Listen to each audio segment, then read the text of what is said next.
Hey everybody, Brian Zane here with my review of NXT Takeover in your house. And let's just get one thing out of the way right now. One thing I really appreciated they did with this show was that they packed this thing with a lot of nostalgia. Beginning with something that I hoped would happen in the predictions video, and it was actualized, and it was realized here, the In Your House house. The set was there in all its splendor, the buildings and everything. There's the garage where the entrance was, there's the front door, there's the window. Not the exact same setup as the original set from In Your House, okay? Fine. But they did what they could, and I think they made it work. And not just the house set, but Todd Pettengill opened the show, and he also came back later to show some merch.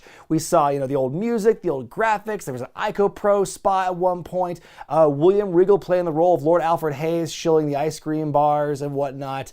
Just a lovely little throwback. And even an AOL chat with DX they tossed to near the end of the show.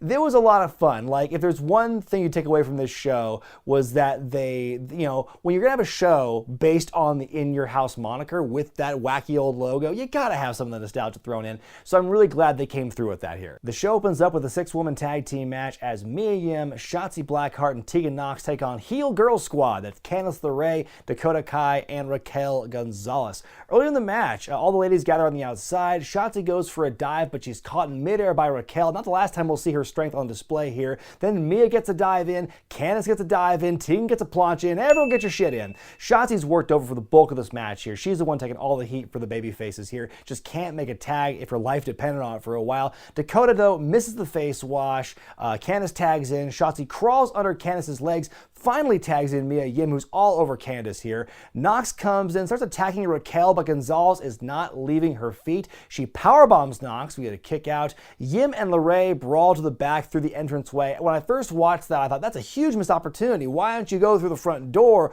or the window? But trust me, they will explore those parts of the set later on in the show. We get a miscommunication between Kai and Gonzalez, leads to a chokeslam and a shiniest wizard to Dakota. Team face wins, and Tegan exacts a little bit of revenge from her old pal, Dakota Kai. I'm going to give this one 2.5 stars out of 5, right down the middle for me. I thought the action was okay. What I liked about this one was all the little micro stories we saw playing out here as the match went on. Like the stuff between Mia and Candice, like with Dakota and Tegan, like Rhea showing off her brute strength. I thought it was really powerful seeing her kind of no-sell Tegan's offense near the end of the match as well. But I would like to have seen some of those play out a little bit more. Kind of disappointed that Mia and Candice weren't part of the finish. They were kind of non-factors by the end. Of course, that leaves the door open for more stuff between the two of them. And after what we see in the North American Championship match, it's very clear that the feud between those two ladies and Gargano and Lee seems to be far from over. But yeah, that's kind of the way I felt about this matchup here. Up next in a grudge match, and frankly, one of the more undercooked matches in terms of build for this show, you have Finn Balor taking on Damien Priest. Balor gets to jump right away on Damien with a dropkick before the match officially begins. Once the bell rings, he starts to go for the legs. Priest comes back on the outside, catching Finn and dropping him back first onto the apron off of the steps. Those steps will come into play later in this matchup here. Finn gets his wind back, and when he does, looks very aggressive. Some big kicks on the outside against the barricade, but Priest is just too strong. Damien goes for the Razor's Edge, but Finn is able to fight out of it. Morrow on commentary really likes to ham fist this one reference. Like, oh, Canadian Stampede, remember they were in Fuego, the crowd there in Calgary, and like, yeah, thank you, apropos of nothing, because you couldn't do 8 degrees of separation between the competitors in this matchup and anyone involved in Canadian Stampede, except maybe for Triple H, because he runs NXT. So Priest dumps Balor back first onto the apron again. We get a kick out. Priest with a couple of big elbows into the corner, but Finn catches the third one with a sling blade. Another drop kick, goes for the coup de grace, but Priest catches him. We get a choke slam, big old move from the top rope there. They're fighting on the apron above Chekhov's steel steps. Finn fights out of another Razor's Edge attempt, drops Priest off the apron, and Damien takes his flat back bump on the steps, which, like, I don't know what it was about this bump. I think it was because you could see it like play out where it's like it was 2 steps. It was Damien leaning back to get in position, then letting go to take the flat back bump, and he took it really low on his back. Like, his upper half of his body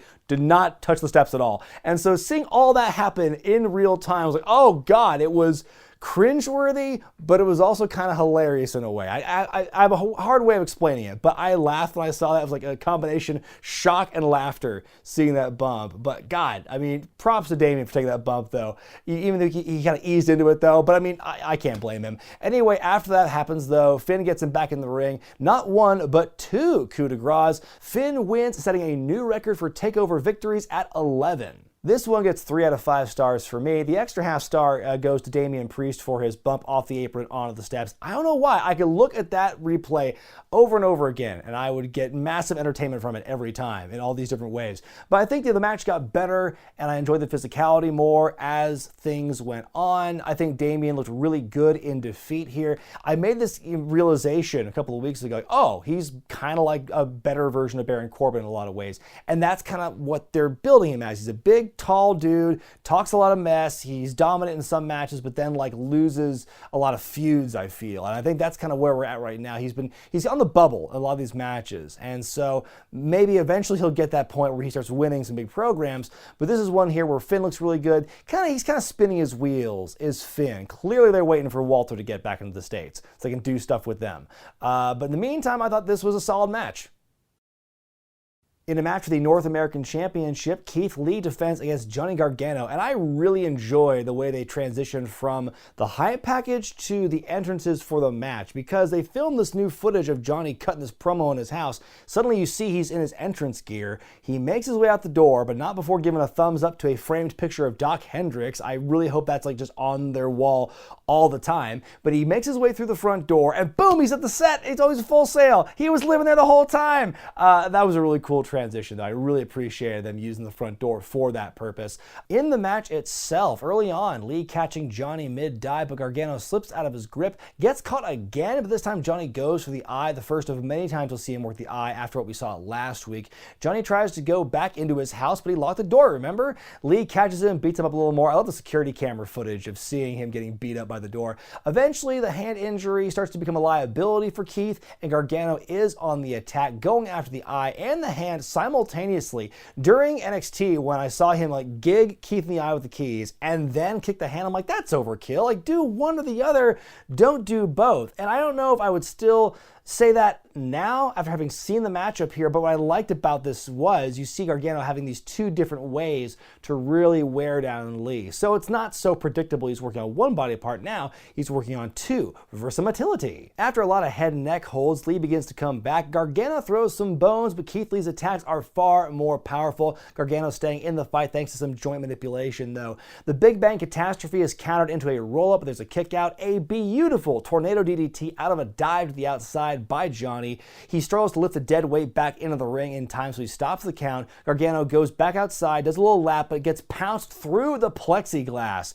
Lee carries Johnny on his shoulder. Out comes Candice LeRae. Goes in for a sneak attack, but she's stopped. Mia Yim shows up, fights her off. Gargano with the key that he had from earlier gigs Keith in the eye, hits one final beat, and somehow there's a kick out. Some kicks to the head, more kick outs. Lee recovers, hits the spirit bomb, another one, then the Big Bang Catastrophe for the win. Though honestly, how messed up would it have been for the guy with the Black Lives Matter on the back of his trunks to lose on this night with everything else going on right now? I give it 4.5 stars out of 5. This is my match of the night. I really enjoyed the story told with Gargano. Well, like I said in my predictions video, I really enjoy the dynamic when you get a big man versus little man match and the little man is the heel, because they have to find all these sneaky ways to try and get one over and make it look really competitive. And that's exactly what they did in this matchup here. I also appreciate a match that really explores the space, so to speak, and they really did that in a big way here. Just using the door and then the plexiglass spot as well. It's going all over the place. I think it told a really good story in and out of the ring, and it was just a really dynamic match, and the finish was also very exciting too. Well, I'm surprised the match is happening this soon on the show. It's the Backlot Brawl for the NXT Championship as Adam Cole Bay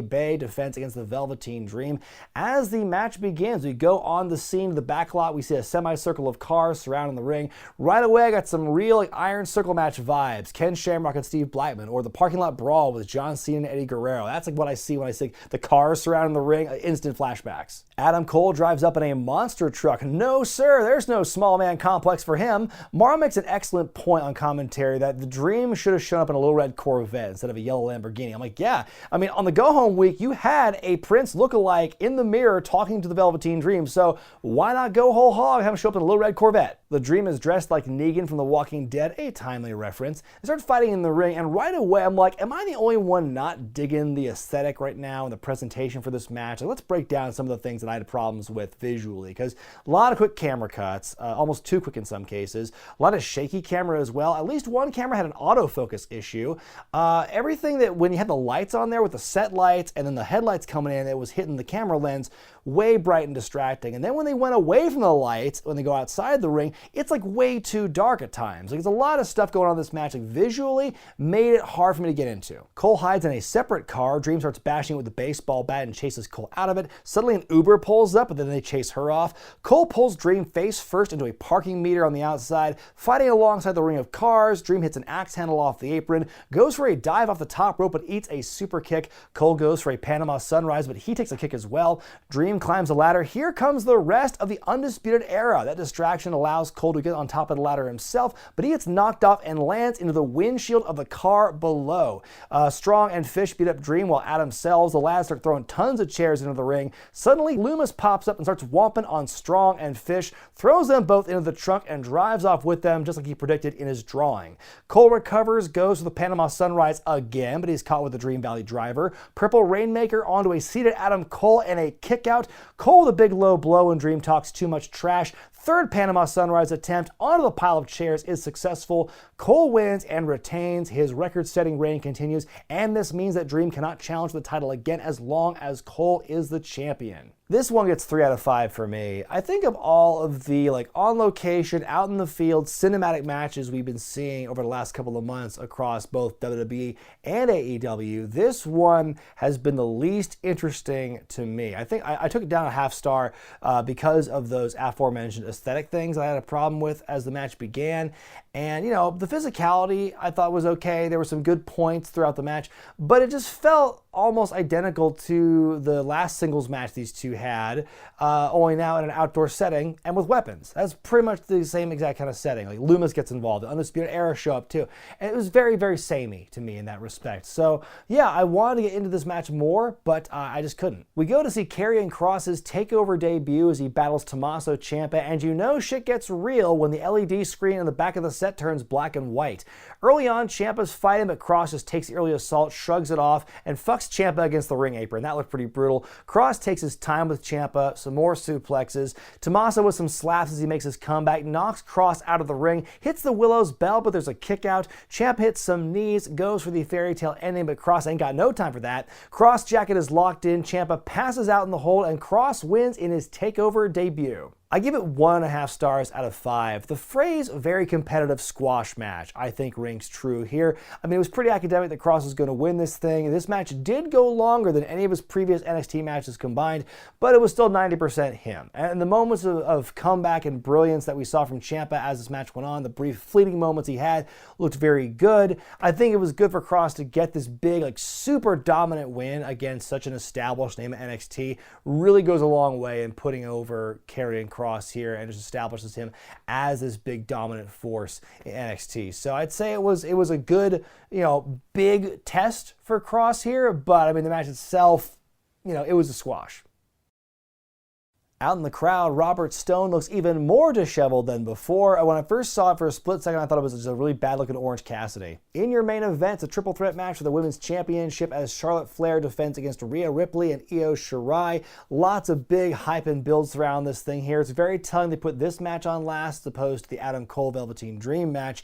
As the match begins, Charlotte gets a chance to chop both ladies back-to-back, saying it's her house and they're her guests. Then the two ladies fight her off. It looks kind of awkward. Ripley goes for a rolling dive off off the apron, but she gets none of it. Then Charlotte throws her into the barricade. Charlotte and Io work together for a bit before Rhea jumps back into things. Io hits the tiger feint kick on Charlotte and a big stomp. Rhea and Io hit each other at once, and look at the dedication Rhea has for that face bump in the ring. She put her all into that bump. Charlotte hits what could be generously described as a double spear, more like a double clothesline, but she can't put either of her opponents away.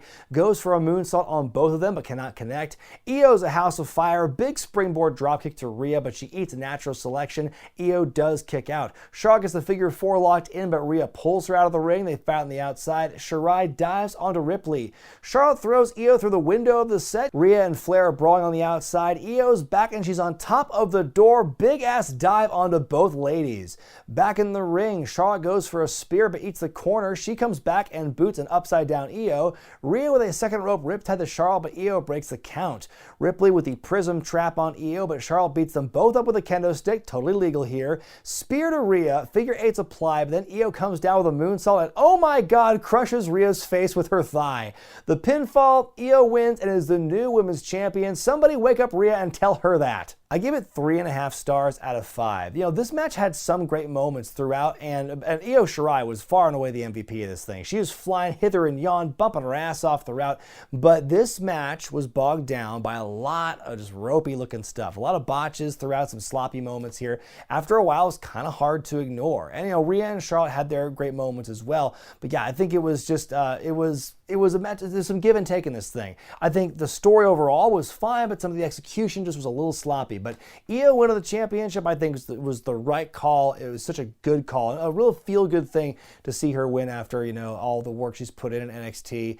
And it's very similar in some ways to like how Rhea Ripley made her ascent, where she was a heel for a while, and then after a while she was just impossible to ignore and became a face. Io was kind of in the same boat. She was the evil genius of the sky, and she was a big old mean heel and everything, but the fans didn't really receive her that way. After a while, she was just cheered no matter what. And so I think for her to kind of be in that position where she has this more edge to her, but she's still beloved by the fans, I think that really has been helpful to her journey for the last several months. And so yeah, her being the champ is a great call, great way to end the show. My final grade for NXT Takeover In Your House is a C+.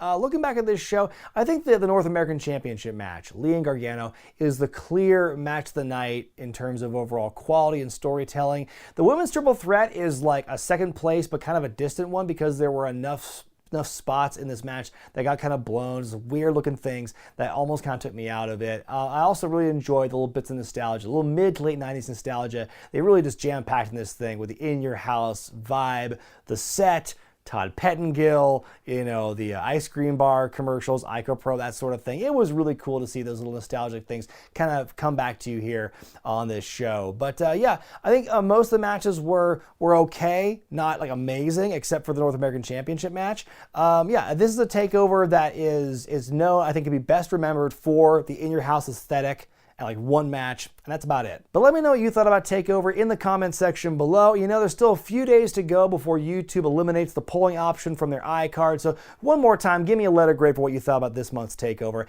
and I'll see you again this time next week because, hey, Backlash is on the horizon, the greatest wrestling match ever, am I right? I'm Brian Zane, and I'll see you next time. Double J is gonna be singing for his baby tonight. Look out in your house.